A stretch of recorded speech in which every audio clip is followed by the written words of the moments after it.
Ahí está Ricky, ¿no? Yo quería saber si estaba en el Zoom correcto, me agarra esa paranoia. ¿Qué haces, Ricky? Buen día, Carmen, ¿cómo Por estás? favor, maneja tranquilo, te pido. Sí, sí. No, no hay problema, ya estoy en el hospital. Ah, bueno. ¿Cómo Sí, estás? ¿Bien? bien, re bien, gracias. Toda despeinada por lo que veo. Yo te juro que me siento peinada. Después me veo en la cámara y estoy toda despeinada, me pasa siempre. ¿Y quién se conecta hoy? ¿Los residentes del Australia y alguien más? Sí, hay de casi de todas las residencias del país. Wow. Está del CEMID, Churrucas, siempre están, Álvarez, Güemes,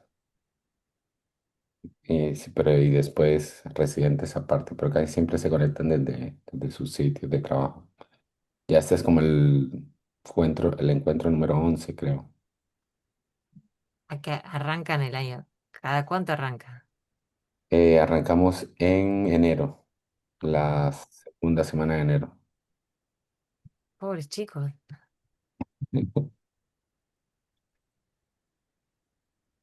Sí, este año empezamos, y íbamos a empezar el año pasado, pero empezamos ahora en enero por un pedido de alguna de las residencias para acomodarlo también a sus módulos Claro. internos.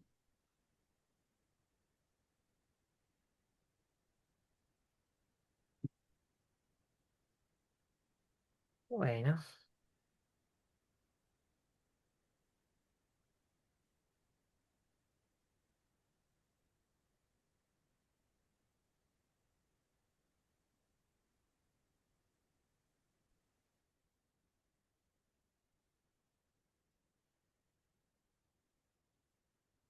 Good morning.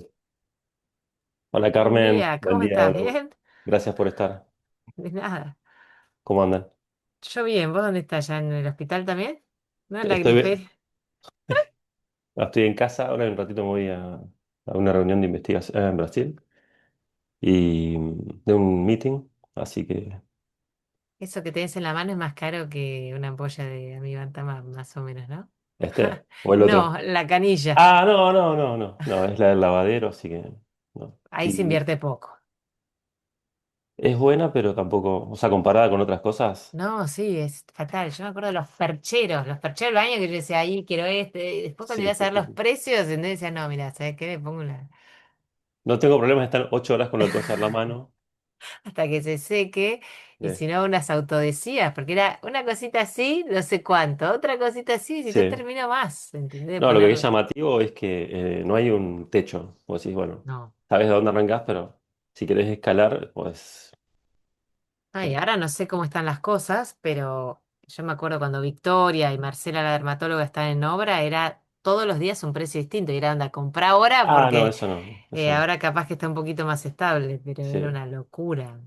O te sacaban las cosas, no, ahora me voy a estoquear, te decían los tipos y no te las vendían porque sí. sabían que la semana que viene la podían vender más caro. Sí, lo que es difícil es el timing, porque te dicen, necesitas ya, ya, ya, no sé qué tal. Salís corriendo, decís, bueno, se termina el mundo y después decís, ya hace 4 meses que esto no se mueve de donde lo dejamos.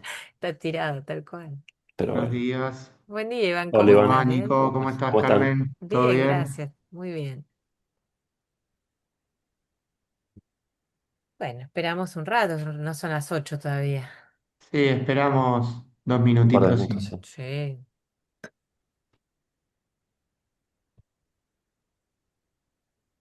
Buen día. Hola Buen Andrés. día. Andrés, ¿estás con Vanina? Digo, no, ya Ok. ahorita viene llegando.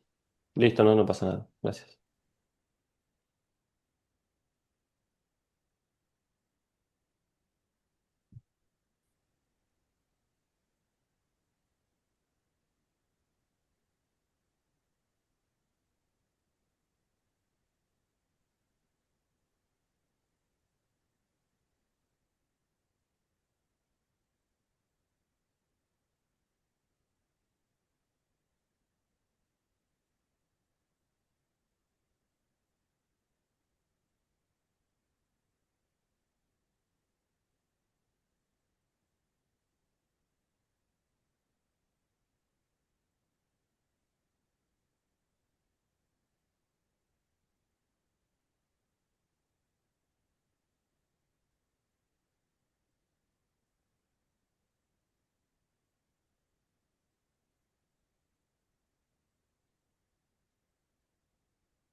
Mientras se iban conectando, me, pensaba Carmen por ahí, nos pasó en la semana pasada que hubo una reunión, que querían saber cómo hacerse miembros del grupo argentino y demás, porque Ah, estaría bueno, bueno refrescarlo. yo cierro con la plaquita de Gaota, así que no hay problema. Genial. Bien.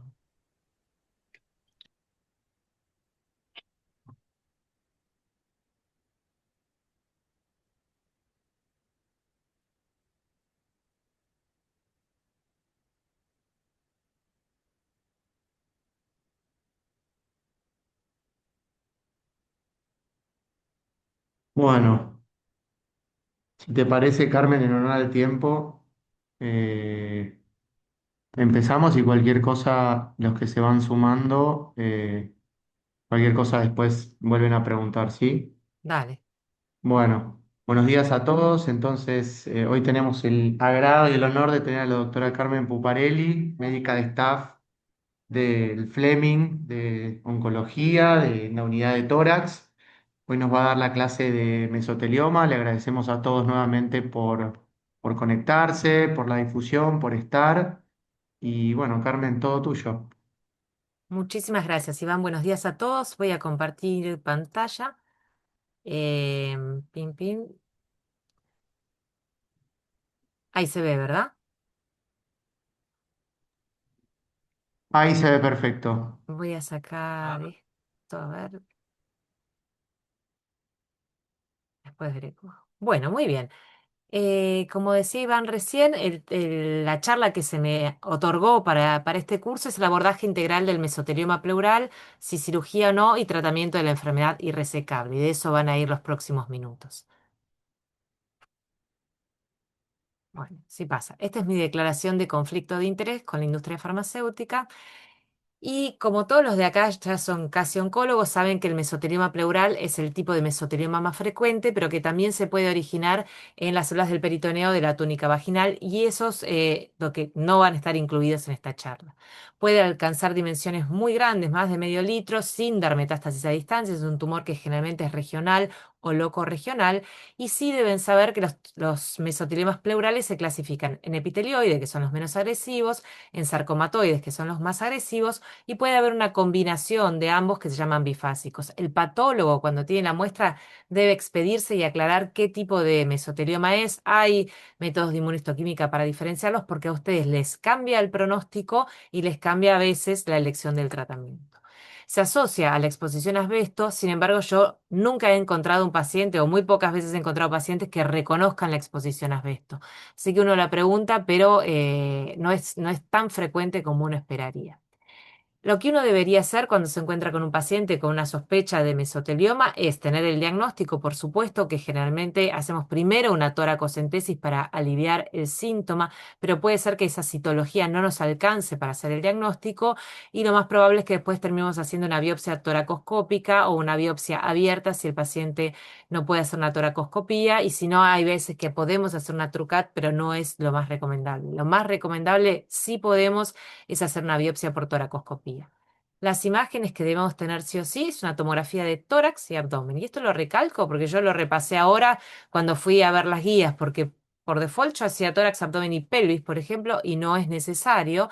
Y el PET-TC, que en un momento se discutió mucho si lo debíamos tener, las recomendaciones actuales es que se pida si el paciente va a ser llevado a una cirugía. Si no, no es necesario o no es obligatorio tener un PET-TC porque no se utiliza para medir la respuesta y tampoco te cambia mucho si no vas a operar ese paciente. La evaluación de la enfermedad a distancia debe incluir una mediastinoscopía si el PET captó y yo voy a llevar a ese paciente a la cirugía, si no, no tiene sentido hacer una mediastinoscopía si ya tengo el diagnóstico. Y lo mismo aplica para una laparoscopía si el paciente va a ser operado y el PET o la tomografía mostraron imágenes subdiafragmáticas o compromiso pleural contralateral. Si no, no es necesario. Y recuerden que si ustedes encontraron ese pequeño porcentaje de pacientes que va a ser llevado a una cirugía, deben hacer una evaluación completa cardíaca y pulmonar. La cirugía propuesta para el mesotelioma tiene altísima morbimortalidad y el paciente debe ser evaluado correctamente antes de por lo menos pensar de ser llevado a una cirugía. Una de las partes del título de esta charla era si cirugía sí o cirugía no. para que hablemos todos el mismo idioma, y a mí me cuesta porque la uso bastante poco, la cirugía de citorreducción en el mesotelioma pleural se clasifica en sin preservación de parénquima pulmonar, y eso es una neumonectomía extrapleural, donde el cirujano saca el pulmón, la pleura visceral, la pleura parietal, el pericardio y el diafragma. Es una cirugía muy cruenta con mucha morbimortalidad. Y si vamos a preservar el parénquima pulmonar, podemos hacer una pleurectomía de corticación donde sacamos solamente las pleuras. Yo hablo así como si fuera una pavada, pero ustedes no saben lo minuciosa que es esa cirugía, pelando prácticamente con el bisturí toda la pleura sin que quede nada o intentando dejar R0 al paciente y sin romper ningún vaso. Los que la hacen dicen que es sumamente difícil y la exigencia para hacerla es que tenga suficiente entrenamiento. Y la otra situación donde podemos dejar el pulmón, o sea que sea con preservación de parénquima, pero es un poco más extensa, es la pleurectomía de corticación extendida, donde además de ambas pleuras se remueve el pericardio y o el diafragma. Esos son los conceptos que tenemos que saber de una cirugía. El estudio MARS-2, que ustedes no pueden dejar de saber porque es para discutir con los cirujanos a muerte y para pelearse, eran pacientes con mesotelioma pleural que tenía que estar confirmado por citología, se alcanzaba con una punción o histología de cualquier subtipo histológico, pero la enfermedad tenía que estar confinada a un hemitórax. Y eran evaluados por unos cirujanos y un comité multidisciplinario muy entrenado de los equipos que participaron del estudio y tenía que ser considerada resecable. Hacía 2 ciclos de platino pemetrexed, humilde quimioterapia, y se reevaluaban con tomografía. Y después se randomizaban a ir a cirugía seguido de 2 ciclos más de platino. Miren que la cirugía era con preservación de parénquima, o sea, las que tienen menos mortalidad. O la otra rama hacía 2 o 4 ciclos más de platino. O sea, una rama hacía cirugía seguida de quimio y la otra solo quimio. Y el objetivo primario de este estudio fue sobrevivir. ¿Qué críticas se le hacen a este estudio? Es que no contempló la evaluación con PET, por más que estos pacientes iban a ser operados, no incluía de rutina la mediastinoscopía ni la laparoscopía, o sea que se pueden haber llevado a cirugía pacientes que no deberían haber ido, y que la radioterapia fue optativa. Ustedes saben que el mesotelioma tiene lo que se llama tratamiento trimodal, por lo cual uno debería, si va a operar un paciente, acomodar las estrategias de forma tal que el paciente reciba cirugía, quimioterapia y radioterapia. La mayoría de los pacientes eran de tipo epitelioide porque es el más frecuente, la mayoría eran un T1 o T2 con el compromiso de la pleura y la mayoría no tenía compromiso pleural. Pero había un 20%, casi un 30% de pacientes que sí tenían compromiso ganglionar y esos no deberían haber sido llevados a la cirugía. Miren lo que es la curva de sobrevida, que era el objetivo primario del estudio. Se- en pocos modelos tumorales la quimioterapia, o sea, la rama de no cirugía, es mejor que la quirúrgica. Hasta que las ramas se cruzan alrededor de pasados los 3 años, el hazard para cirugía es de 1,28, o sea que tiene un 28% más de mortalidad operar al paciente que no operarlo. Y la mortalidad a los 3 meses es de un 9% en la rama quirúrgica. Ustedes ven abajo las medianas de sobrevida es de 19 meses para la rama quirúrgica contra 24 meses para la rama de quimioterapia. Esto nos vale de herramienta a los oncólogos para que en todos los comités discutamos si tiene sentido ir a operar a estos pacientes. ¿Cuál es el argumento de los cirujanos? Es, seleccionaste mal a los pacientes, los revaluaste mal por imágenes después de los 2 ciclos de quimio y mandaste a cirugía a pacientes que no deberías haber mandado. Estas son las críticas que se les hacen en el estudio. Pero si uno pide un estudio randomizado de fase 3 que haya comparado operar versus no operar, la verdad que el estudio fue negativo. Y miren lo que son las curvas de sobrevida libre de progresión, una pegada arriba de la otra. Así que no parece ser una estrategia para todos los pacientes. La verdad es que la mortalidad quirúrgica en este estudio en los días 90 fue mayor que en otras series. Cuando se criticó este trabajo, cuando se presentó en un congreso, dijo que estaba operado por malos cirujanos. Sin embargo, ahora cuando yo lo leí, los cirujanos eran de sitios entrenados. Sin embargo, es verdad que es más alta la mortalidad al día 90, al tercer mes, que las descritas en otras series y tiene menor sobrevida que las descritas en otras series. Pero este estudio randomizado dio esto. Las guías internacionales, por ejemplo, la de ASCO del 2025, que yo se las invito a leer porque la verdad que es una revisión muy buena de las novedades de mesotelioma, dice que no debe ser ofrecida de rutina a todos los pacientes, que si vos la vas a ofrecer, tiene que ser pacientes altamente seleccionados con factores pronósticos de buen pronóstico. T1 a T3 y N0. Recuerden que en este estudio casi un 30% de los pacientes tenía compromiso ganglionar y solo en tumores epitelioides. Los pacientes con tumores sarcomatoides no deben ser llevados a cirugía. Eso se lo deben grabar a fuego. Si lo vamos a operar, lo debe operar un centro que tenga muchísima experiencia en operar. Hay centros en Argentina que la tienen con una terapia intensiva posterior muy buena, ¿sí?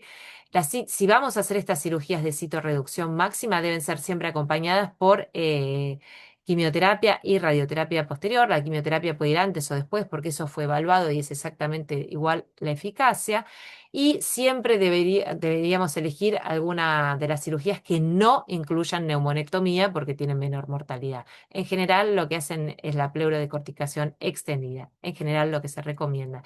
Y, por supuesto, una evaluación exhaustiva cardiopulmonar antes de llevar a un paciente a la cirugía y estar seguros que no tiene enfermedad extratorácica, ¿sí? Recuerden el compromiso subdiafragmático, el compromiso contralateral y descartar siempre el compromiso ganglionar mediastinal.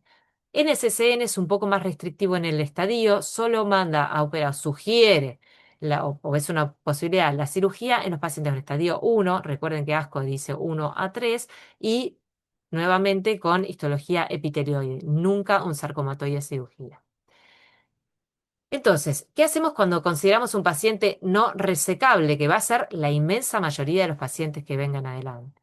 En primera línea tenemos varias estrategias: hacer quimioterapia con bevacizumab, hacer nivolumab o ipilimumab o quimioterapia con pembrolizumab. Miren ustedes lo que pasó desde el 2004, cuando se aprueba el platino pemetrexed, hasta que se aprueba en el 2021 el nivolumab y ipilimumab. Fue un 20 años de no encontrar nada que cambie la sobrevida de estos pacientes. En el 2021 se aprueba el nivo-ipi y en el 2024 la FDA aprueba pembroquimio para estos pacientes.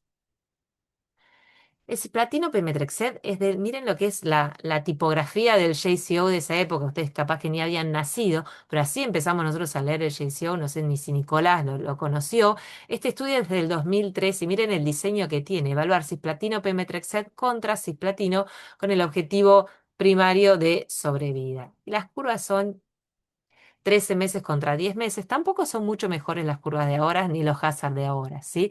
Pero miren, la diferencia entre ambas curvas es porque una hacía sin ácido fólico y B12 y la otra con ácido fólico y B12. Yo les marqué ahí las que reciben, los que son las estrategias ahora, que son con fólico y B12, y ahí setea la sobrevida mediana de estos pacientes en un poquito más de un año, ¿sí? Y eso fue, wow, la novedad en mesotelioma durante mucho tiempo, ¿sí? La tasa de respuesta está alrededor de un 45% y no es tan mala. Cuando vean las tasas de respuesta de los esquemas actuales, están por ahí también o incluso menores, ¿sí?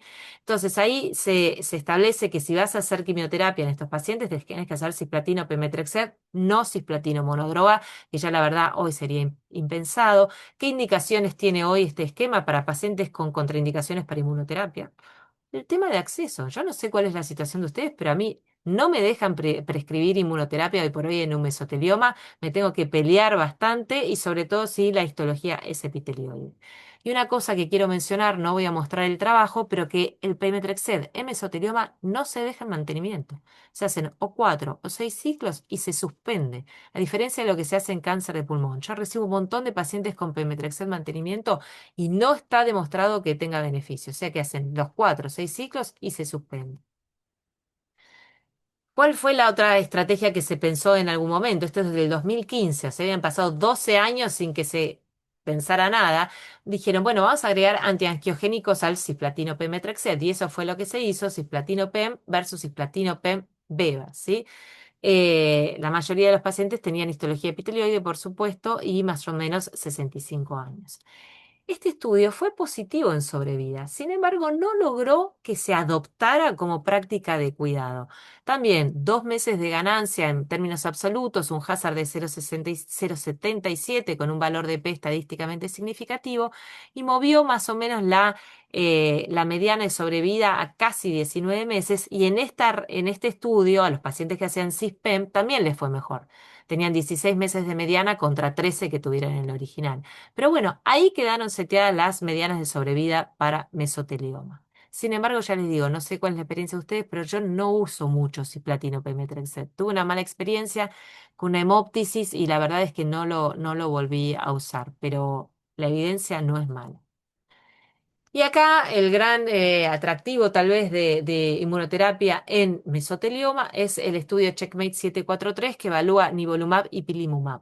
Estos eran pacientes con mesotelioma irresecables considerados por el investigador. La verdad es que nosotros en Fleming cada vez operamos menos mesoteliomas, o sea que consideramos a la mayoría irresecables. Eran todos de primera línea, tenían que estar en buen performance status, como siempre, y se estratificaron por la histología y por el género. Se incluyeron 600 pacientes, 300 a cada rama, y la combinación de nivo-IPI, que en ese momento fue de 3 miligramos kilo de nivo cada 2 semanas, con IPI 1 miligramo kilo cada 6 por 2 años. Tiene coto la inmunoterapia en primera línea, ¿sí? La verdad es que también se modificó el esquema. Yo utilizo el esquema que está aprobado de nivolumab 360 cada 3 semanas e ipilimumab 1 miligramo cada 6, más parecido al esquema del 22, no del 227, pero del 9LA, por ejemplo, por supuesto sin la rama de quimioterapia. Por lo cual, el paciente que hace nivo-IPI hace una aplicación, las dos juntas, una aplicación nivo sola, una aplicación nivo-IPI, una aplicación nivo sola. La rama comparadora fue cisplatino carboplatino con pemetrexed, que era el estándar de cuidado. No se incluyó el bevacizumab en la rama comparadora y el objetivo primario fue sobrevida. Esta es la actualización que los invito a leer, es del JCO de hace muy poquito, ya están publicados los datos al 5.º año. Miren las medianas lo que son, 18 meses. Ustedes van a decir, bueno, es la misma mediana que tenía o platino pemetrexed bevacizumab, y eso es así. La rama de quimioterapia performó más o menos como lo que estábamos esperando, 14 meses, y el hazard le dio de 0,74. Tal vez lo que tengan de atractivo estos estudios con inmunoterapia no es la mediana, como decimos siempre, sino la sobrevida al 5.º año. La sobrevida al 5.º año es por lo menos 2 veces más en términos de porcentaje que con quimioterapia. Es un 14% versus un 6%. Entonces, tal vez lo que podríamos desear es buscar ese 14% de pacientes que están vivos al 5.º año. Este estudio no demostró tanta diferencia en los pacientes con histología epitelioide. Acá, si bien la tendencia es a favor del nivo-IPI, el intervalo de confianza toca el 1, y de esto es lo que se valen los auditores para decirte no te lo doy porque es una histología epitelioide que, dicho sea de paso, es la más frecuente. A los no epitelioides, o sea, sarcomatoides o bifásicos, le va tan mal con la quimioterapia que con la inmunoterapia les fue muy bien. Miren ustedes, no sé si no me marca el cursor, pero miren, las medianas, tanto en epitelioide como no epitelioide para nivo-IPI, son de 18 meses. Sin embargo, con quimioterapia al sarcomatoide le va muy mal. Mientras que el epitelioide tiene 16 meses de mediana, el sarcomatoide tiene 8. O sea que la ganancia está en que con la quimio el sarcomatoide le va pésimo, entonces con nivo-IPI le va mejor. Pero no es que tenga una mediana superior que los epitelioides, ¿se entiende? Pero el impacto del beneficio es mayor. No hay factores pronósticos que nos digan a qué paciente le va a ir mejor y a qué paciente le va peor. Este es un dosaje en sangre de las células supresoras derivadas del monocito mieloide, algo que no está al alcance de nosotros, y para mí tampoco predice tan bien a qué paciente le va a ir mejor con la inmunoterapia. Se supone que si lo tenés bajo ese índice en sangre, te va mejor con la inmunoterapia, sobre todo en los epitelioides. Pero esto es todavía investigacional. La verdad que no es una maniobra cómoda para hacer en el día a día, para seleccionar al paciente a quien le doy quimio y a quien le doy inmunoterapia. El otro estudio que se presentó fue un estudio que derivó de un fase 2, se convierte en un fase 3, publicado en el Lancet en el 2023, y este evalúa la combinación de platino pemetrexed más pembrolizumab, o sea, combina las dos estrategias, quimio e inmunoterapia. También eran mesotelioma pleurales no quirúrgicos en primera línea, en buen performance status y que no tenían contraindicación para inmunoterapia. Y podían hacer hasta 6 ciclos de platino pemetrexed carbocis o platino pemetrexed por 6 ciclos con pembrolizumab hasta 2 años con el objetivo primario de sobrevida. Miren lo que son estas curvas.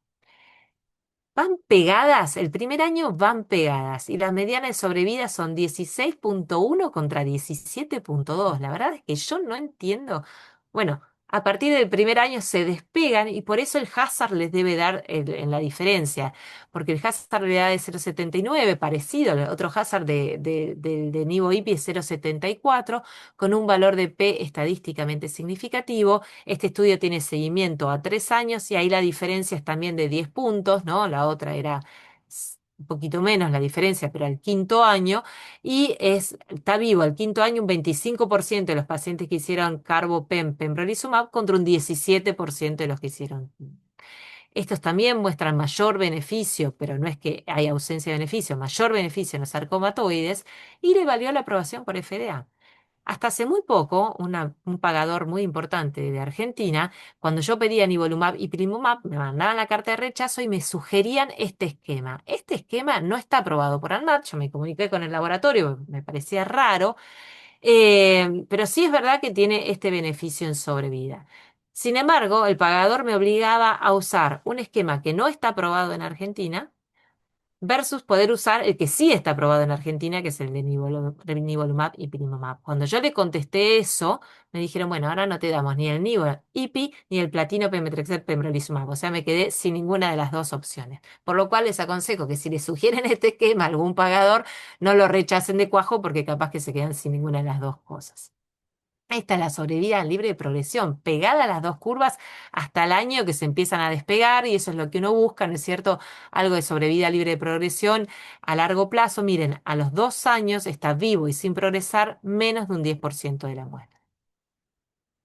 Lo que tiene de llamativo este esquema que yo no me había percatado cuando me peleé con el auditor es que tiene una alta tasa de respuesta. La respuesta parcial es de un 60% contra un 40% más o menos como concepto que tiene la quimioterapia.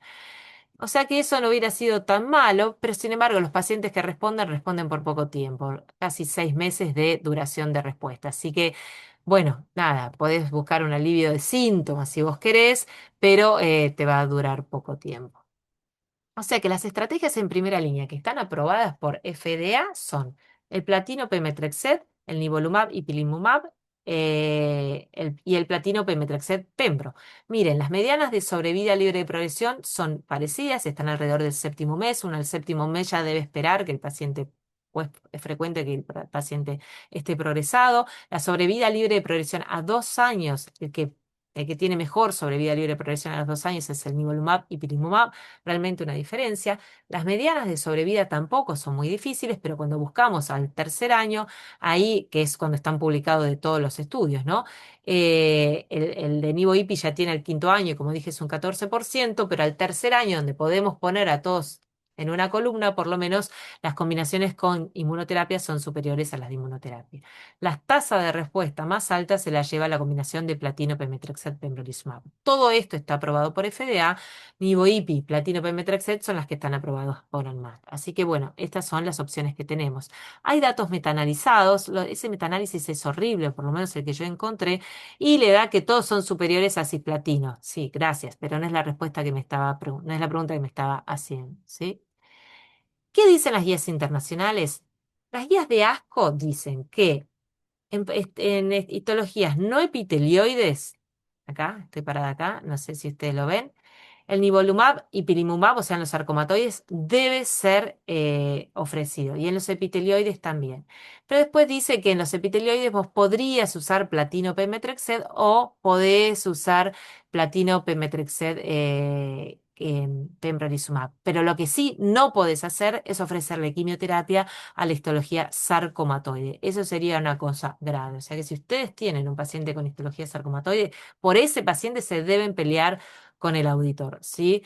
Con nosotros también se deberían pelear con el auditor, pero bueno, uno elige sus batallas. Pero las guías nos avalan a prescribir la inmunoterapia en todos los pacientes con mesotelioma pleural. NCCN para los epitelioides pone a todos a la misma altura y para los sarcomatoides pone preferido o recomendado a nivolumab y pilimumab, ¿sí? pone como segunda opción o como otra opción también a la combinación con quimioterapia más pembrolizumab. Pero tal vez es menos claro en los epitelioides, te deja todos a la misma altura, así que ahí es más difícil pelearte. Pero bueno, uno podría tomarlas de asco e ir a discutir un poco más. ¿Qué hay en segunda línea? Bueno, en segunda línea todo depende de lo que hayamos usado en primera. Si en primera línea nosotros usamos inmunoterapia, lo que debemos usar en segunda es quimioterapia con o sin bevacizumab, ¿sí? Y si vos usaste quimioterapia y pembrolizumab en primera, ya en la segunda te quedan las quimioterápicos de monodroga como el Navelbine o el gemcitabine con o sin ramucirumab, que tienen su tasa de respuesta respetable. Yo los uso. Cuando me quedo sin nada, los uso. No el Ramu porque no está aprobado acá. Eso lo voy a averiguar, se los debo nuevamente a ver si ahora se puso ramucirumab en esta combinación. Yo creo que no está aprobada. Sin embargo, hay algunos datos de reexposición a inmunoterapia en pacientes que les fue muy bien con inmuno, cumplieron los 2 años y recaen más tarde. Esos pacientes, en una serie de casos, tienen enfermedad estable con una duración de 12 meses que no es despreciable. Yo tengo un solo paciente en que lo pude hacer y al paciente le viene yendo bien, pero desarrolló una diabetes inmunomediada. Así que tengan en cuenta que la toxicidad está a la orden del día en estas reexposiciones.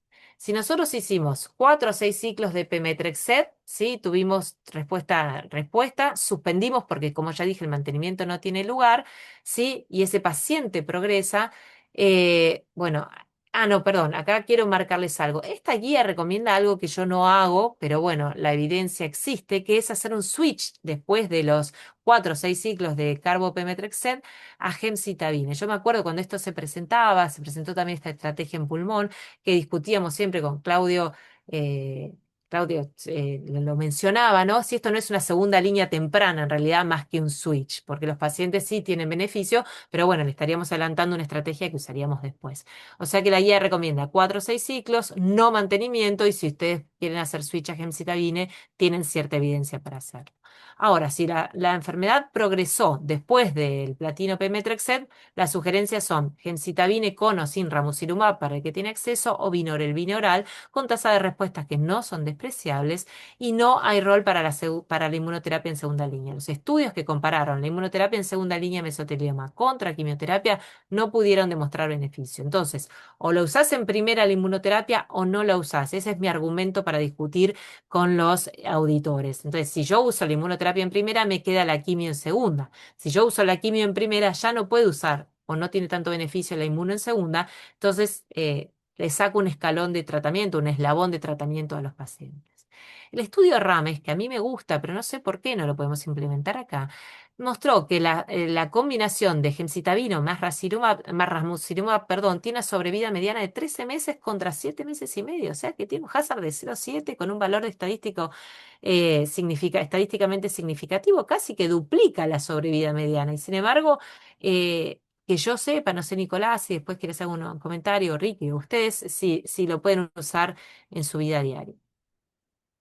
Y después, en los pacientes que tuvieron una buena respuesta a la quimioterapia con una duración de respuesta mayor a 6 meses, puede ser una opción reexponer al paciente a la quimioterapia si no tengo acceso, si quiero dejar, por ejemplo, el Gemtro para después o el Navelbine para después. No está mal reexponer al paciente a la quimioterapia. Eso es en segunda línea. El testeo germinal para mí es esto novedoso, lo estudié ahora cuando repasé las guías de ASCO y tuve que llamar a la genetista de Fleming porque yo no lo sabía y nunca había testeado en forma germinal a un paciente. Solo una vez intenté testear a una paciente muy joven que falleció, es una paciente que hizo una consulta en varios centros, o sea que tal vez alguien más la conozca y no llegamos a hacer el testeo germinal. Pero miren lo que es la recomendación de las guías de ASCO, el punto 7.1 que es el que está marcado.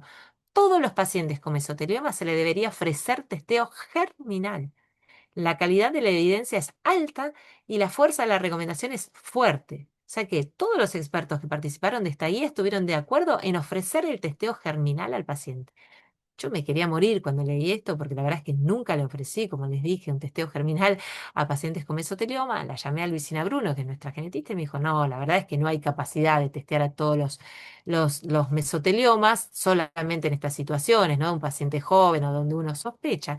Pero miren los números de prevalencia de variantes germinales patológicas o likely patológicas, ¿no? En estudios de estudios germinales. 9,7%, 7%, 12%, 14% y con Whole exome 37%. Entonces lo que dicen estas guías de ASCO es, miren, con tumores con prevalencias de variantes germinales patológicas parecidas a estas, los testeamos. ¿Por qué no testear a los mesoteliomas? Yo la verdad se lo dejo como... ¿Qué hace uno después cuando encuentra un VAP1, un síndrome de VAP1? Bueno, la verdad es que deberías derivarlos a asesoría genética, pero lo pongo sobre el tapete porque yo no lo sabía, capaz que ustedes sí, lo pongo para que lo vayan a estudiar ustedes también y después otro día lo discutamos. Hay datos de Latinoamérica, sí. Estos son datos que se encargó de juntar Diego Enrique, Diego Enrico. La verdad es que participaron muchísimos centros de Latinoamérica. Es un esfuerzo enorme juntarlos, así que se los quiero mostrar. Es un estudio retrospectivo con 15 centros de Latinoamérica, donde juntamos los pacientes con mesotelioma pleural y resecable. En ese momento eran 96, ahora son muchísimo más. Está Ricky por acá, que habrá escuchado cuántos tienen juntados en las últimas recopilaciones, y nosotros lo actualizamos a esto. Por supuesto, la mayoría de los tumores, de los mesotelioma eran epitelioides, como eran de esperar, casi un 80%, y en la mayoría de los pacientes no se reconoce exposición a asbesto. No sabemos si es porque no existe o porque el paciente no lo sabe. La verdad es que es a veces difícil de recabar. La mediana de sobrevida libre de progresión para estos pacientes fue de 8 meses, similar a la descripta, 7 punto algo era la descripta en los otros estudios, y la de sobrevida es de 22 meses, tal vez un poco más que las de los otros estudios, ¿sí? Eran pacientes, perdón, no lo dije, tratados con inmunoterapia. Un detalle no menor, ¿sí? Pero la sobrevida a nosotros nos dio francamente mejor que a los que estaba descrito en la literatura, ¿sí? Cuando los dividimos en epitelioides o no epitelioides, la sobrevida global llega en el epitelioide hasta 23 meses. Así que bueno, son datos que no son despreciables y deberían servirnos también como herramienta para discutir con el auditor. La tasa de control de enfermedad para estos pacientes fue de alrededor del 70%, ¿no? La tasa de respuesta fue alrededor del 30%, es parecido a lo descripto, y la duración de respuesta alrededor de 9 meses. ¿Qué se viene en el futuro? Hay estos pacientes, los pacientes con mesotelioma, un 40% tiene pérdida del MTAP. Sé que Nicolás estaba participando en un estudio, no sé si incluía mesoteliomas, creo que sí, ahora capaz que nos puede hacer algún comentario. ¿Es un factor predictivo de respuesta a la inmunoterapia? No se sabe, parece que sí, pero no se sabe, no está validado todavía. Y están pendientes los resultados de los estudios con inhibidores de MTAP. No sé si Nico después querrá hacer algún comentario. Después hay anticuerpos biespecíficos, anti-PDL1 y anti-VEGF, esto también se viene en pulmón, sí, todavía no tiene ni nombre. El estudio de fase 1 es chino, todavía habría que testearlo en otras poblaciones, es fase 1 recién, pero la estrategia fue combinarlo con quimioterapia. Y la tasa de respuesta en mesoteliomas pleurales fue de un 45%, con una tasa de control de enfermedad de un 87%.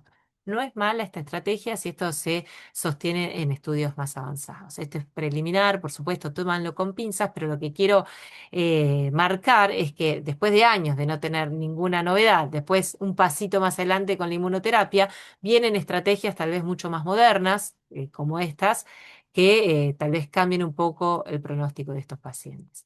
Y la otra es el bloqueo de la vía del hipo, sí, que también está alterada, muchas veces en mesotelioma, no es necesario testearla para poder probar estas drogas, o así viene el desarrollo de estas drogas.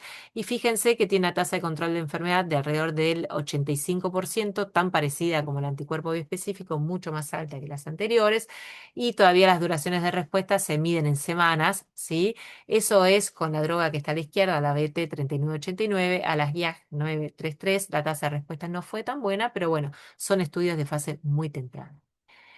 Y lo que no pueden dejar de tener a mano ustedes si van a tratar pacientes con mesotelioma son los cuidados paliativos. La verdad es que el paciente con mesotelioma, recuerden que va a progresar alrededor del séptimo, octavo mes y se va a poner sintomático, ¿sí? Yo sufro a los pacientes con mesotelioma porque no tengo mucho para ofrecerle. Puse al paciente y al oncólogo en el centro porque realmente es una preocupación para todos. El paciente tiene mucho distrés psicológico, mucha preocupación, además de su enfermedad muchas veces tiene que pelear por la medicación. Tienen dolor, estas enfermedades generan dolor. Ahí uno se puede plantear si hace a veces radioterapia paliativa o termoablación, también está descripta, no es muy accesible, pero podría aliviar el foco que genera dolor, ¿no? Porque la enfermedad es diseminada en la pleura. No busco sacar todo el mesotelioma, pero sí aliviar el dolor. Disnea. Los pacientes tienen mucha falta de aire, mucho disconfort. Bueno, a veces punzar ese líquido es difícil, hacer una pleurodesis, considerarlo, charlarlo con el cirujano, ¿sí? Tengan cirujanos entrenados. En estas pleuras no se mete cualquiera. Si no lo tienen dentro de casa, hay que ir a buscarlo afuera. Hay que, hay que tener contacto de ellos porque la verdad es que no es una cirugía, no es ni hablar la cirugía que no la hace cualquiera, pero aún tal vez en maniobras paliativas también hay que tener cirujanos entrenados o percutáneos entrenados. Y la otra cosa que no es menor son los fenómenos tromboembólicos, sospéchenlos en estos pacientes, búsquenlos y trátenlos. Bueno, muchísimas gracias por su atención. Ese es mi equipo de trabajo donde discutimos los mesoteliomas cada vez que tenemos uno. El otro día tenía yo para mí uno precioso para operar con un componente pleural chiquitito, el paciente en excelente estado, de lenta evolución, esos derrames pleurales que vienen hace tiempo y me dijeron no. Era un señor también, tenía más de 80 años, una cirugía grande, me dijeron lo vas a matar en la cirugía, así que bueno, discutan siempre porque a veces uno se emociona con lo que encuentra y los de al lado le hacen los cachetean un poco para, para caer en la realidad, ¿sí? Y nuevamente los invito, me contaba recién Nicolás que algunos querían los datos para unirse al grupo GAOT, que es el Grupo Argentino de Oncología Torácica, es un grupo que tiene como objetivo la educación y la investigación, estamos trabajando en varias líneas, una de ellas es mesotelioma, pero... Rafa y Ricky están a cargo de un estudio de vida real, por ejemplo, de neoadjuvancia en pulmón. Hay otros estudios de farmacoeconomía corriendo, así que hay líneas de trabajo muy interesantes. Si se quieren sumar, me escriben a mí o lo contactan a Nicolás y él me avisa. Y ahí está el mail que no lo chequeamos muy seguido, así que es más seguro que me manden un WhatsApp si les interesa unirse al grupo de oncología torácica. Bueno, muchísimas gracias. Quedo abierta a preguntas que espero poder responder. A Bueno, ver. excelente la presentación, Carmen, muchas gracias. Bueno, estamos abiertos a preguntas, no sé si alguno quiere hacer alguna pregunta en particular. Si no, yo te quería hacer una pregunta, Carmen, como para romper el hielo. Es bastante interesante todos los datos de los resultados quirúrgicos. La verdad que cuando uno lee el MARS 2, bueno, es un poco lo que decís vos, ¿no? Entonces, digamos, ¿hay alguna situación, repasando puntualmente en epitelioides, alguna situación que vos dirías, este paciente le haría tratamiento quirúrgico? O sea, alguna situación clínica o vos te guías más por síntomas o simplemente por las características de las imágenes que tiene el paciente. Yo, no, bueno, sí, desde ya no se la propondría un sarcomatoide, o sea que sí o sí tendría que ser epitelioide. Epitelioides. Sí o Bien, sí, muy confinado a la pleura, en estadio 1, te diría. La última paciente que operamos, que fue hace unos años, la señora vivió 4 años, no sé si la cirugía no le aportó algo. Eh, Esté impecable, perdón, pero un poco técnica la palabra, pero solo una persona en excelente estado puede ir a una cirugía como esta. Pero sí, me guiaría por eso. Por supuesto, estadificada con PET, por supuesto, descartar el compromiso ganglionar e infradiafragmático y contralateral si el PET me muestra algo, pero sería la única situación. Porque la verdad es que el MARS es negativo, pero los pacientes del MARS no eran estos. claro. Eran más una bolsa de gatos, digamos. O sea que a ese paciente me atrevería a volver a presentarlo al comité a discutir la cirugía. He operado también a una chica muy joven, hace unos años, y esa chica también vivió bastante tiempo. Capaz, como era tan joven, no está que falleció rápidamente. Lo que tenía era alguna de estos mutaciones de VAP1 y que tienen aparentemente un pronóstico un poquito mejor, ¿no? Pero bueno, Bien, serían los únicos en que me atrevería. Pero en un centro de alto volumen, los cirujanos de Fleming no es que tienen alto volumen por operar en Fleming, sino por operar en el Ferrer. Como son del Ferrer, operaban bastante ahí, ahora cada vez se pelean y, más de cirugía, ¿no? y definitivamente te inclinarías por la pleurectomía con decorticación, no Eh, la la neumonectomía extendida, extra. no. Sí, Hacen extendida en general, hacen ok, con pericardio y diafragma, que bien. yo digo como si fuera así, ¿no? Como despegar Sí, sí, una sí, calcomanía y debe ser re difícil. Imagínate, le estás pelando el pericardio a alguien, estás pasando por los grandes vasos. La verdad es que más de una vez tenés problemas con esas cirugías. Ya bien, te digo, una perfecto. mortalidad, el 10% de la gente se murió después de la cirugía a los 3 meses. Claro, claro. Sí, Qué sé sí, yo. mucha morbimortalidad relacionada con el procedimiento quirúrgico. Por eso, pasar eso. Por eso te...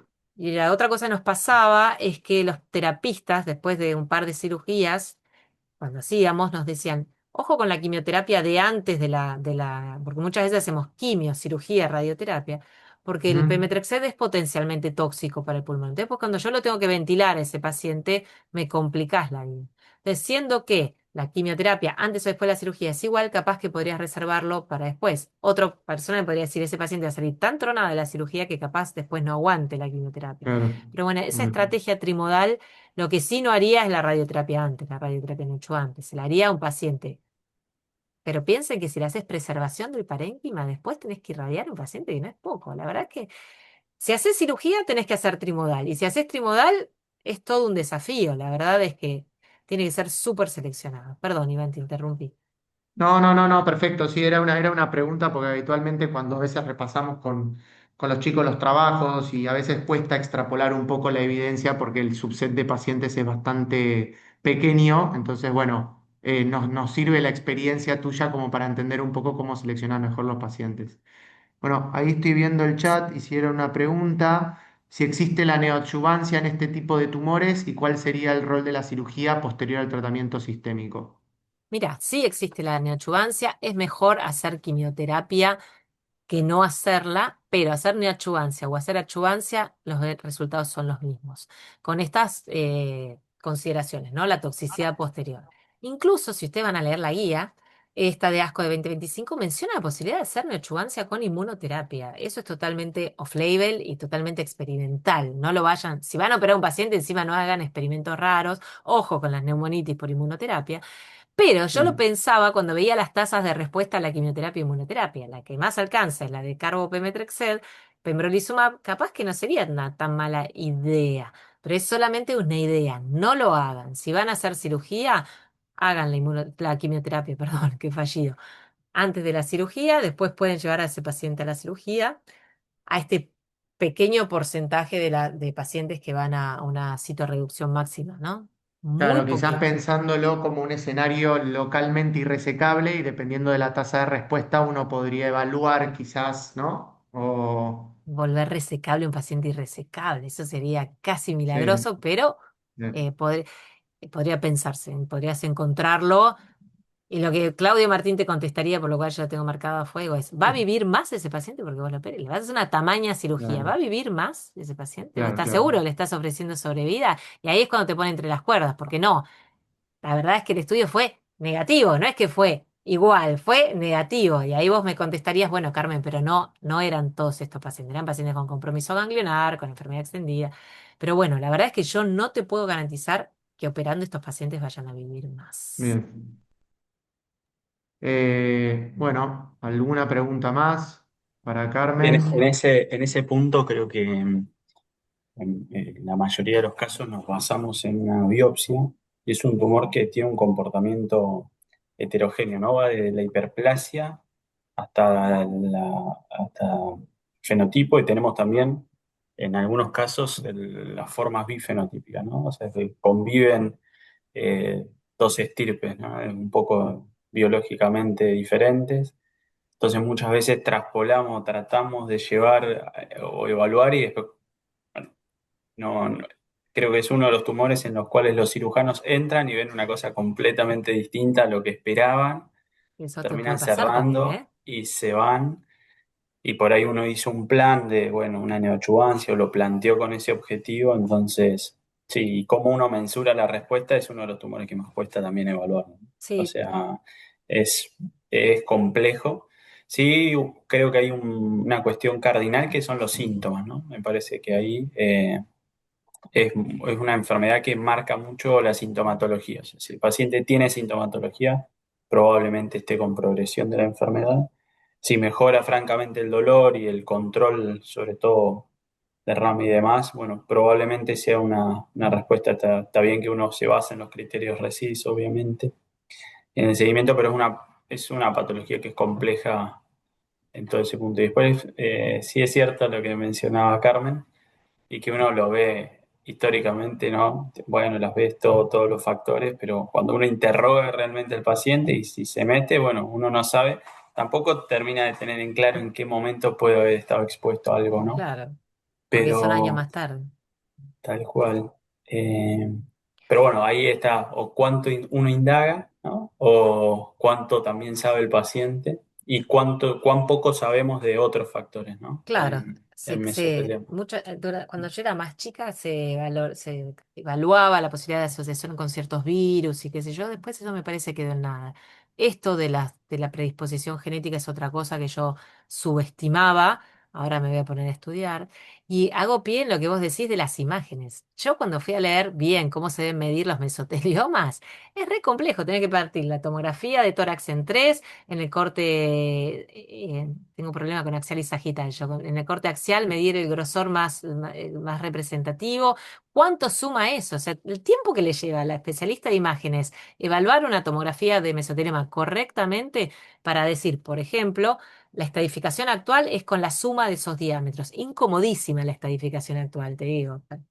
eh, para mí se dividen ya en si tienen compromiso ganglionar o no, pero bueno, se divide si suma hasta 12, si suma hasta 30, hasta cuánto suma, por lo cual si uno lo quiere hacer seriamente lleva mucho tiempo evaluar la basal y evaluar las respuestas también. Ricky, ¿ustedes tienen ese DEMTAP o no lo tienen? Tenemos un ensayo de TAP, pero es solo para cáncer de pulmón. Escamosos, Ya, no escamosos, que en general, digamos, esta es una, en TAP, digamos, es una lesión que se da, en realidad está relacionada, y bien lo mostró Carmen, con PRMT5. Eh, y el estudio, digamos, que nosotros tenemos combina la rama con inmunoterapia, ¿no? Que es un poco lo que se sí, veía que es, bueno, es un factor que pareciera tener o asociarse a alteraciones o mayor acumulación de neoantígenos, y de ese mecanismo uno podría inferir que la inmunoterapia podría ser potencialmente complementaria en estos casos. No parece ser un driver que vaya a ser el que guía la enfermedad. De hecho, hay publicaciones en pulmón principalmente claro, con conmutaciones o asociado, digamos, ¿no? A LK o a EGFR y IGFR. Ujú. demás. Entonces empieza a ser como, bueno, tal vez un jugador que empiece a tener un espacio en combinación, tal vez. Bueno, se está estudiando con inmuno. Después se expresa mucho en mesoteliomas, si es cierto, en glioblastomas también. O sea que en tumores que empiezan, que son bastante más agresivos. Y después es Bien, interesante la guía de hipo, es graciosa, ¿no? Por el nombre, pero bueno, en ESMO, ¿no? Se presentaron un poco sí, los las trabajos novedades. y las novedades. Y bueno, y ahí nos mandó a todos a estudiar hipo, ¿no? Creo. Yo no O lo a entiendo bien, ¿eh? tratar de indagar Es la guía de difícil. hipo. Sí. Los nombres que Y tiene y la palmetización. la eh, palmetización. Sí. es difícil, pero Y bueno, en son cosas, eso ¿no? son claro, ¿no? Tratamientos que también llevan o sea, todo esto lo que lleva es a tener que tener mejores biopsias de los pacientes, más estudios moleculares, y bueno, y son nuevas opciones, pero no es el concepto, ¿no? Para los chicos de pulmón que, bueno, uno toma la biopsia y va a tener un driver y eso lo va a accionar, y es mucho más heterogéneo, y de hecho hay pacientes que uno, probablemente Carmen tiene más experiencia en esto y ha visto pacientes con compromiso pleural por ahí más extenso, más severo, y son a veces hiperplasias que son lentamente evolutivas, y a veces son tumores que son más chicos pero muy agresivos y rápidamente evolutivos. Entonces eso es lo que tiene la heterogeneidad del mesotelioma, que es como que es caso por caso, ¿no? Por eso uno dice, bueno, el MARS, ¿qué paciente junto? Bueno, la verdad que Todo. la discusión es caso a caso, porque es un poco la evolución, la clínica y las imágenes y la evaluación de las imágenes. Siempre está la discusión si la resonancia tiene algún rol, si no, si, bueno, viste, está en el comité un día te dicen sí, un día no, un día para qué. Bueno, es complejo el manejo del mesotelioma, por eso creo que eh, si bien hablamos de pulmón, que debemos discutirlos todos en comité multidisciplinario y eso está bien, creo que el mesotelioma es dentro de los tumores torácicos, es uno o el modelo que hay que realmente evaluarlo, y de hecho, ahí Carmen lo mencionó y me parece que es súper importante, cuidados paliativos o cuidados integrales, depende cómo se llame en cada Buenísimo. lugar, pero sí en eso porque en el manejo de la sintomatología, haga o no haga cirugía, haga o no haga rayo, haga o no haga inmuno, haga o no haga quimio, siempre van a estar y va a ser necesario como un pilar en el equipo. ¿No? Y en breve. O sea, cuando vos lo conocés, en breve va a necesitar el paliativista. Por ejemplo, el austral, que tienen excelentes cuidados paliativos, son pacientes para presentar tempranamente al paliativista. Porque aparte duelen mucho. Y otra cosa que yo no mencioné, pero bueno, por ejemplo, tengan en cuenta las implantes en los sitios de punción, digamos, donde entró el catéter. Ahí las guías de asco también dicen, si vas a biopsiar, no hagas una mega biopsia, hacé tajitos pequeños, solamente donde lo necesitas, donde vos crees que si vas a abrir, ¿no? Si tenés que hacer una toracotomía. Y yo tengo implantes en los sitios donde entró el catéter, que los tuve que irradiar, porque era como un nódulo grande que el paciente generaba dolor cuando se acostaba, por ejemplo. Está bien, solo le alivié los síntomas, pero bueno, eso búsquenlo y sospéchenlo cuando el paciente dice, me duele acá, me duele acá, me duele acá, porque duele mucho. Así que bueno, Bueno, nada, si no hay más preguntas, Carmen, bueno, muchas gracias Ricky por los comentarios, gracias a todos nuevamente por seguir conectándose. Los esperamos entonces el jueves que viene. Cualquier cosa, obviamente, si a futuro tienen alguna pregunta para Carmen o nos quieren avisar, bueno, estamos en contacto desde ya. Te agradecemos, Carmen, de nuevamente nada. por todo. La verdad que es complejo siempre escuchar una clase de mesotelioma y Sí. armarla, ni me imagino. Así que agradecido por tu tiempo. Y bueno, y gracias a todos por conectarse. Gracias, Ricky. Y bueno, nos vemos el jueves que viene entonces. Que tengan buen día. Chau. No, ya, gracias. Chao a todos. Ah, tú Chao.